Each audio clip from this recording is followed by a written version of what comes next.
저희가 이제 이렇게 환자분께 얘기를 좀 해주십사 부탁드리는 거는 뭐 잘 아시겠지만은 뭐 워낙 뭐 저희 개인 병원들이나 이런 데에서 환자들한테 이제 수술을 뭐 강요한다거나 판다거나 이런 일들이 생길 수가 있잖아요. 예. 그래서 그러다 보니까 수술하고 나서도 그렇지만 수술할 때도 그렇고 환자하고 의사하고 간의 신뢰가 제일 중요하다고 생각하거든요. 예. 그런데 이제 그런 거에 제일 중요한 거는 수술 결과가 직접 어땠다라고 환자분들이 이야기해 주시면 제일 좋을 것 같아요. 그래서 가감 없이 예. 좋다 얘기하실 필요도 없고 예. 그것도 안 좋은 걸 좋다고 좋은 걸 안 좋다고 얘기하실 거는 없다. 예. 그렇게 보시면 되고요. 예. 그래서 다른 분들이 결정을 하실 때 좀 도움이 됐으면 전 그래서 이 자리를 좀 부탁드린 겁니다. 아무튼 감사드립니다. 예. 지금 제 기록에 보니까 2012년도경에 네. 전립선 암 수술을 받으셨다고 예, 들었는데 로봇 수술 그때 로봇 하셨어요. 수술했어요. 네. 예. 그렇게 하시고 주사제를 쓰셨는데 주사제를 좀 쓰셨는데 그랬더니 이제 아래로 30도 정도 휘는 일이 생겼다는 거죠. 양손으로 다 쓰셨던 건가요? 주사제를? 아니, 한쪽만 쓰셨어요? 예. 그래도 아래로 휘는 경우는 드문데 그러게요. 독특하게 또 아래로 휘셨구나. 예. 그건 주사제 때문이 아니고 그냥 페이로니 병 때문일 수도 있을 것 같아요. 지금 생각해 보면. 예. 그래서 자 작년 1월에 지금 저희가 팽창 임플란트 수술하고 페이로니 교정하는 수술을 이제 같이 제가 해드렸다고 기록이 돼 있어요. 그래요. 그런데 그 밑으로 이렇게 휘는 건 지금도 발기가 안 됐을 땐 휘더라고요. 안 됐을 땐 휘시죠. 예. 그래서 이게 페이로니 병을 교정하는 목적이 발기가 됐을 때 펴지는 거예요. 네. 그게 목적이고 발기가 안 됐을 때는 이렇게 휘어 있습니다. 위로든 옆으로든 좌우로든 약간 이렇게 돼 있어요. 근데 발기 시키시면은 지금도 펴지. 펴시 없이 전부 펴져 있어요. 그러시죠. 수술 받으시고 그래서 제일 먼저 제가 드리고 싶은 질문이 이제 지난 한 1년 좀 넘게 써보셨잖아요. 예. 전반적으로 어떠셨어요? 아주 너무 좋아요. 처음에 이제 제가 그 전립선암 수술을 받고 나서 약을 뭐 치료 목적으로 한다고 그러면서 그 시알리스 5mg을 9개월 동안을 먹었어요. 9개월? 매일. 와. 예. 근데 효과가 없더라고요. 그 수술 전부터 드신 거예요? 아니, 수술 후에. 예. 효과가 없어요. 그래서 이제 의사하고 상의해서 그걸 좀 용량을 좀 키워가지고 필요시에만 이제 시알리스를 먹었는데 비아그라는 아직 듣지도 않고. 그래요? 예, 이상하게 또 그렇더라고요. 그러니까 시알리스만 듣는데 이게 처음에는 듣다가 나중에 점점 그 효과가 떨어져요. 예. 그래서 이제 의사랑 또 상의해서 주사제로 바꾼 겁니다. 그때. 근데 주사제로 한 1년 정도 썼는데 휘어지는 거예요, 밑으로. 예, 그래서 또 의사랑 상의했죠. 수술은 삼성 서울병원에서 했는데 그 의사랑 상의했더니 주사제도 이제 쓰면 안 되겠다고 그렇게 말씀을 하시더라고요. 예. 그래서 이제 저희 수술을 결정하신 거죠. 받으시고 나셔서 직후에 보면은 아픈 거는 좀 어떠셨어요? 전혀 아픈 건 없었어요. 많이 직후에도 크게 지금 선생님은 다른 분들하고 다르게 물주머니가 이렇게 아랫배 쪽으로 들어가 있으시거든요. 여기. 다른 사람은 또 딴 데 있나요? 원래는 방광 옆에 보통 들어가게 되는데 선생님 전립선암 수술하셔서 방광 옆에 공간은 조금 옛날하고 다를 거예요. 해박적 구조가 그쪽을 수술하니까. 그래서 여기 아랫배 넣어놓는데 좀 어떻게 느껴지시나요? 아니면 전혀 난 모르겠어요. 어디 있는지도. 정말입니다. 어디 있는지도 모르겠어요. 날씬하신데도 그러네. 그 제가 운동을 많이 해요. 거의 운동 중독이라고 할 정도로 하루에 적게는 3시간, 많게는 4시간씩 하는데. 아이고야. 근데 이제 걱정이 운동은 해도 되는 건지 그거 좀 여쭤보려고 참 그러다가 아까 깜빡했네. 어떤 운동 하세요? 이제 주로 헬스하고 러닝을 한 1시간 반씩 하거든요. 그럼 제가 이제 여쭤봐야 될 게 헬스를 하시거나 러닝을 하실 때 하시고 나셔서 혹시 불편하거나 뻐근한 게 있으셨어요? 전혀 그런 걸 못 느끼죠. 그러니까 제가 여쭤본 이유가 기본적으로 이거는 운동을 하신다고 해서 문제가 생겨서는 안 됩니다. 근데 만일 이제 환자분이 운동을 하시고 나셔서 불편함이 있었다 그러면 우리가 한번 생각을 해봐야 돼요. 이게 어떻게 뭔가 잘못됐는 건가. 그런데 그런 경우가 없다면은 염려치 않으셔도 되고, 사실 일반적으로는 대부분의 환자분들은 수술을 받으시고 나셔서 운동에 제한이 없습니다. 뭐 예를 들어 정말 내가 산소통 메고 뭐 스킨스쿠버를 스쿠버를 깊은 바다에 들어가더라도 기압이나 혹은 뭐 아주 높게 뭐 고지대에서 내가 뭐 등산을 한다거나 그렇다 하더라도 3000m 이상 올라간다 하더라도 뭐 몸에 해가 가거나 그러진 않아요. 기계에 문제가 생기지도 않고요.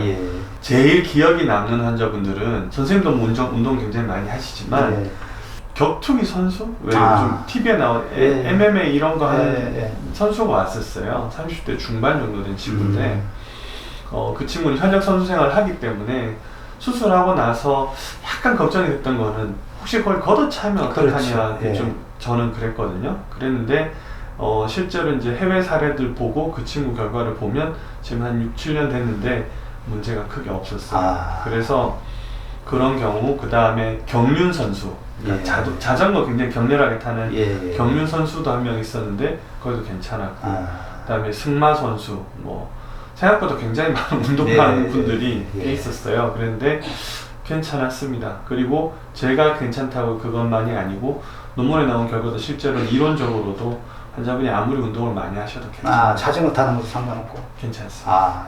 지금 펌프 위치도 보시면 아시겠지만 자전거 탈 때 어차피 뭐 걸리진 않더라고요. 걸리는 위치는 그래서 본디 이게 목적 자체가 사실 생각해 보면은 약간의 성형수술하고 어떻게 해야 될까, 그 기능적인 면을 이렇게 우리 같이 생각하는 거잖아요. 그래서 결국 목적은 환자분의 삶이 좀 더 행복해지고 편안해지는 거였기 때문에, 좋아지는 거기 때문에 말 그대로 삶의 질이 높아지는 수술이었기 때문에 하고 나서 대가로 뭔가를 못한다 그러면은 그건 수술의 원래 목적이 위배되는 거기 때문에 그런 경우는 거의 없으실 겁니다. 근데 이거 좀 하나 저번에 여쭤본 것 같은데 까먹었거든요. 이게 어느 정도 쓸 수 있나요? 이거 수술함을 받으면? 평균적으로 우리가 생각할 때는 수명이라는 것 자체가 기계이기 때문에 10년에서 15년 이상이라고 생각을 합니다. 근데 이제 뭐 매년 5%씩 고장난다라고 설명하는 선생님들도 있고, 혹은 평균 이제 60세 이상 언저리에 수술 받으신 분이 평생 돌아가실 때까지 기계적인 고장으로 재수술 받는 확률은 5% 미만이라고 설명하는 경우도 있습니다. 그러니까 기계다 보니까 사용하는 정도에 따라 다르지만 아주 드문 경우 20, 30대 때 수술 받은 분 경우하고 50대 이후에 수술 받은 경우하고 기계적 수명은 굉장히 차이가 납니다. 사용하는 횟수가 빈도가 다르기 때문에. 그렇기 때문에 대체로는 뭐 오래 쓰시는 분은 30년 이상 쓰는 경우도 있고 정말 빨리 고장나는 경우는 제가 5년 이내에 고장나는 경우도 봅니다. 그러나 그거는 확률이고 뭐 크게 흔한 일은 아닙니다. 제가 보면은. 그래서 다행인 거는 만약에 기계가 고장난다고 하더라도 교체하는 거는 그렇게 어렵거나 힘들지 않습니다. 처음에 하는 것보다는요? 훨씬 수월합니다. 이게 이 기계가 몸 안에 들어가면 방이 생기는데 그 생긴 방에다가 이제 다시 바꿔 넣는 거라 잘 보시면 되기 때문에 특징적으로 환자분들도 혹은 수술하는 저도 그렇게 힘들지 않습니다. 주로 어디가 고장이 납니까? 주로 고장이 나는 부위는 실린더, 펌프, 물주머니가 있으면 연결해주는 부위가 있어요. 실린더에서 펌프로 연결해 튜빙이 있어요. 보기가 약해요. 거기가 어떻게 되다가 이렇게 구멍이 나거나 하는 건데, 기구 고장에 대해서 연구해놓은 논문을 보면 그렇게 돼 있습니다. 제 개인적인 경험도 거의 대부분만 거기가 고장난다 보시면 돼요. 실린더 자체, 펌프 자체, 레저 물주머니 자체는 거진 고장이 나지 않습니다. 기계적인 수명 자체는 점점 길어지는 것 같아요. 왜냐하면은 기계는 계속 개선이 되고 있는 거고, 저희가 이제 논문에 나오는 결과들은 10년, 5년 이전의 결과거든요. 그래서 기계적 수명은 사실 수술 방법도 계속 개선되고 있기 때문에 점점 더 길어지지만, 그래도 과학적으로 혹은 사실적으로 입증된 수치만 말씀드려서 예. 보고는 그렇다 보시면 될 것 같아요. 예. 사용해 보시면서 불편하신 점은 없으셨어요? 예, 전혀 없었습니다. 불편한 거요. 그 뭐 주변 사람한테 권할 정도로 예, 그렇게 잘 쓰고 있습니다. 그래서 처음에 선생님이 이제 목적하셨던 바가 있으셨을 거잖아요. 휜 것도 교정하고 싶다, 혹은 뭐 발기력이라던가 그 부분은 어떻게 마음에 드시게 괜찮으시고. 그 처음에 사실 많이 망설였죠. 이게 지금 작년에 그러니까 암 수술을 하고 6년 차에 지금 여기 와서 이 수술을 받은 건데, 그렇죠. 사실은 그 한 3년 지나고부터 거의 쓰질 못했어요. 약도 안 듣지. 아, 3년 이후부터는? 예. 주사로 이제 하는데, 사실 주사 맞아가면서 하기가 심적으로도 그렇고, 어차피 그거는 즐겁자고 하는 건데, 그렇죠. 그거 주사 자체가 고통이에요. 그리고 좀 혼자 가서 화장실이든 어디든 이용해서 또 해야 되니까. 그래서 사실 이제 암 수술한 병원에 또 이거만 따로 발기 보는 데가 또 따로 있더라고요. 맞아요. 수술하는 선생님 따로 계시고. 그 이제 그거 상담을 했더니, 그러니까 이 임플란트 하는 부분에 대해서 상담을 해왔어요. 그랬더니 뭐 최소한 한 5년 지나야 되고, 그러니까 암 수술한 이제 한 5년 지나야 이제 재발이 안 된다고 판단했을 때 하는 것이 좋고, 권하고 싶지를 않다고 그래요. 이제 이 임플란트 수술을. 그래요? 예, 그 양반은 그렇게 얘기를 하더라고. 삼성병원에서도 하는데, 하긴 본인도 하는데, 크게 권하고 싶지가 않다. 그래서 제가 좀 아는 비뇨기과를 한번 가봤어요. 예, 거기 가서 좀 물어봤더니, 거기서도 그 중앙대 비뇨기과에 계셨다고 그러더라고요. 근데 그분도 그걸 한 30회 정도를 했다 그래요. 그 전에 그 비아그라 나오기 전에. 예. 그랬다가 약 나오면서 뭐 그거 하고자 하는 사람도 줄어들고 해서 안 했다고 그러는데, 그 양반도 권하지 않더라고요. 그래서 물론 수술 기법이 다 틀리니까 그렇겠지만 망설였죠, 많이. 그러다가 이거 도저히 안 되겠구나 싶어서 인터넷을 보고 여러 군데 봤죠. 인터넷으로 사실 여러 군데를 봤는데, 그래도 제일 확신이 가더라고요, 여기가. 그래서 와서 그냥 큰맘 먹고 한번 하게 됐는데 참 잘했다고 생각합니다. 1년 정도 써보니까 아주 너무 좋아요. 판단을 잘한 걸로 그렇게 생각이 듭니다. 의사들마다 의견이 달라요. 예. 어떤 치료를 해야 되냐 의견이 다른데, 모르겠어요. 선생님, 저는 개인적으로는 저는 이 수술만 하면서 이제 쭉 환자분들 뵙잖아요. 예. 사실 제가 이 수술을 하기 전에 확대 수술을 했었거든요. 확대 수술 한 2년 반 동안 많이 했어요. 한 1,500케이스 했어요. 근데 지금은 제가 확대 수술을 안 해요. 안 하고 저는 이 수술만 지금 하는데, 그런 이유가 환자분들이 저한테 수술 결과를 가지고 어떻게 이야기했냐에 따라서 제가 어떻게 환자분들께 말씀드리느냐가 결정된다고 봅니다. 그러니까 결과가 계속 좋지 않은데 그거를 환자한테 괜찮아요, 하세요, 받으세요, 그럴 수는 없어요. 대체로는.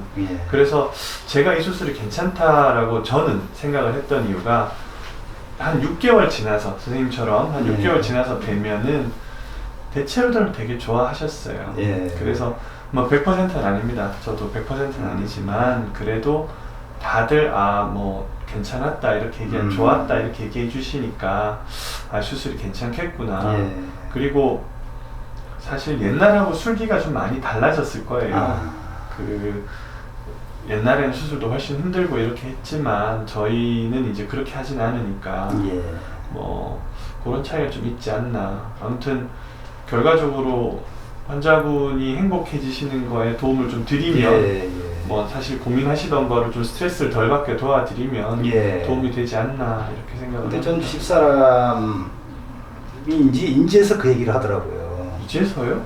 무슨 얘기냐면 임플란트 수술을 하고 난 뒤에 얘기인데 너무 힘들었다는 거예요. 왜요? 그러니까 내 눈치를 그렇게 봤더라고.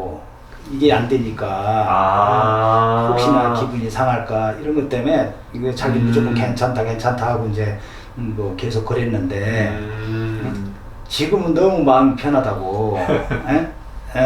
혹시라도 사모님께서 소위 말하는 말 실수를 해서 기분이 나쁠까봐 그러니까 이 수술을 받기 전에는 되게 그러니까 암 수술 받고 한 사실 6년 기다리신 거니까 그 기간 동안 그러셨겠다. 엄청 힘들었다 그러더라고요. 지나고 나서 얘기야. 근데 이제 그게 그 말 뜻은 지금 너무 좋다.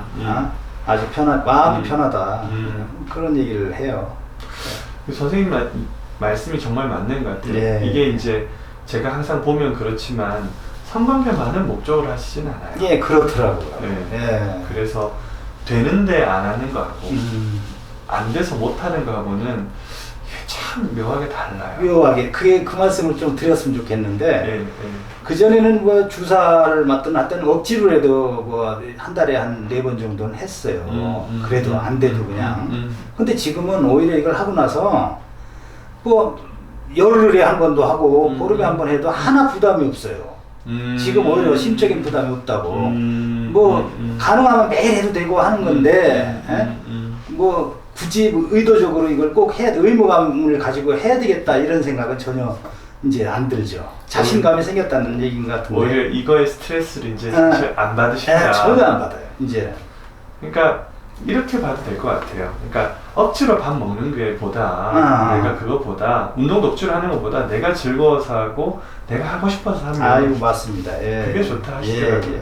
그래서 제가 이제 환자분들 뵈면서 이런 얘기하는 듣는 걸 좋아하는 것 중에 하나가 저희가 정말 환자분들한테 배워요. 사실 이게 교과서에 나와 있는 내용은 환자가 이 수술을 왜 받는다는 내용이 없어요.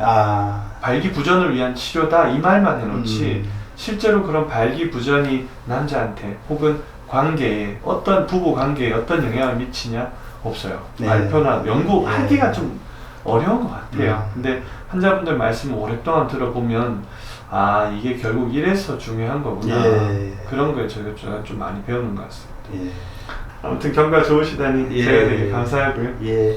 꼭 한 1년 정도 있다가 시간 되시면 한 번 더 오시면 저희가 길이랑 굵기랑 체크하도록 하겠습니다. 오늘 시간 내주셔서 감사합니다. 아닙니다. 감사합니다. 네.